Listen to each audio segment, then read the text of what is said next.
Europe must take action on immigration before it is too late. That is the message which Salil Shetty, the Secretary General of Amnesty International, has been discussing with EU officials. He spoke to Euronews. Mr. Shetty, welcome to Euronews. Thank you. Let's go to the Middle East. The Amnesty International last week said, and I quote, that the world's response to the Syria crisis so far has been woefully inadequate. Why would you say that? Because we have, 2.3 million refugees now. We have children who are dying of hunger. We have more than 9 million people displaced in all, 6 million internally displaced, 2.5 million or so refugees. And we have known this problem, and again Amnesty International has repeatedly documented the crisis in Syria. If we had taken action early on, we would not have been in this situation today. So, and even as we speak, we have only, and this is very relevant for our discussion in Europe, of the 2.5 million or so refugees, 97% of them have been resettled just in the neighbouring countries, and these are relatively poor countries like Lebanon, Jordan. Europe, at the end of all of this, rhetoric around Syria, I think all it's been able to do is I think they've pledged to take about 14,000 or so people, and of that 14,000, I think we're only 11,000 or so are being taken by Germany alone as pledges. So 27 EU member countries, 28 EU member countries in all, 17 of them are taking zero. That's why you say that the European leaders should be ashamed of that. Absolutely. I mean, yes. I think that's a matter of great shame because, and the net result, if you don't take systematic action, so the UN Special Rapporteur, for example, has said that Europe can easily take 250,000 refugees a year for the next 5 years. Now, if we don't take action today, the fact is that Syrian refugees are going to keep coming to Europe. That's going to happen because Nicosia, which is the furthest point in Europe, is not that far from Damascus. We're talking a couple of 100 miles, so they will find their way here. Yes, so we are coming now to the debate opened within the EU after Lampedusa tragedy. Southern countries are complaining of having to shoulder an unfair burden as a landing points for migrants seeking access to the EU. On the other hand, Germans, Dutch, Danish and others say that we are taking most of the asylum seekers in the EU, in our countries. So what would you say? What should be done? See, I mean, from an external global perspective, where I come from, in a sense, the internal issues within Europe are important. But if you look at it from a global perspective, we look at Europe as a world leader on human rights, historically. But what we are seeing in the recent past is actually quite the reverse. So if you take the issue of how migrants, asylum seekers are pushed back into the sea, thousands of people, as you know, have died in the last few years coming through the Mediterranean, and let alone the land route. So they're fleeing from persecution and torture and coming to Europe, and they get pushed back, often losing their lives, children and women. And if they do arrive in these countries, including Greece, Italy and places like that, they are often put in detention centers. They're treated in a very bad way. So, the idea that Europe is doing, it's taking its fair share, unfortunately, is not true. Do you think that Lampedusa was a wake-up for the EU?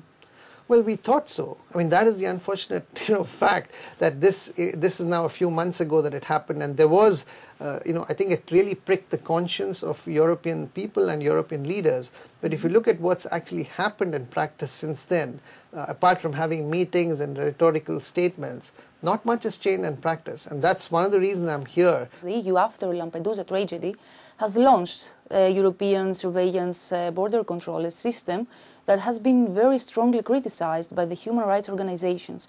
Don't you think that a better border surveillance could eventually help rescuing lives in the sea? Absolutely. I think if there's better search and rescue systems in place, if there are better ways of disembarking people, of saving their lives, and of once they come on shore, a better shared responsibility, all of this will help. But it's not a question of surveillance. It's a question of how do you protect the lives of people. The life of a person in Syria or the Middle East is of equal value as the life of a European. We can't deny that. Nobody is expecting Europe to open its borders indiscriminately. It can be done in a systematic way. There are international procedures of how asylum seekers have to be dealt with case by case. But the reality is that many of the European countries simply put them in detention centers. Let's focus on the situation that Europe is today. What I mean is that anti-immigrant sentiments are rising across Europe. And of course, along with that, there are many extreme right parties which are exploiting and really investing on these sentiments. This factor complicates the situation, doesn't it? Well, it does, but it's also used as an excuse, the fact that there's economic stress or there is, austerity challenges and the growth of right-wing parties. But, we can't forget the fact that the European Union was founded on core values of human rights, of fundamental freedoms, of respecting every individual human being. That's what makes Europe unique. So we have to go back to our founding values. The EU institutions are here to guard the law which Europe has. So for example, if you take the Race Equality Directive, that allows the EU institutions to take action against member states when they are, discriminating against Roma, discriminating against migrants. Okay, usually when we speak about human rights violations and humanitarian crisis, people have mainly in mind Africa, the Middle East or Asia. But during the last years, there is another social crisis, especially in countries such as Greece under austerity programs. Do you think that there is a degradation of human rights in Europe in favor of a fiscal consolidation? Well, unfortunately, there have been incidents of this nature, and really, again, the EU should intervene in this situation. It's well within their competence. Austerity cannot be at the cost of human rights, and this is a real, genuine problem. Do you have any specific suggestions to do about that in Europe? Well, I think, what we normally recommend is that before austerity measures are put in place, an essential prerequisite is for governments to look at the human rights impacts that these are going to have, particularly on vulnerable populations. So, for example, if you're going to do something in relation to public housing, if people are going to be forcibly evicted from public housing because of an austerity measure, I think it's absolutely essential that the European institutions and member states take cognizance of this beforehand, not after the event. So, Mr. Shetty, what do you think is your impact as Amnesty International on decision-making? Are the political leaders take your suggestions into consideration? Do they listen? Are they influenced by opinions?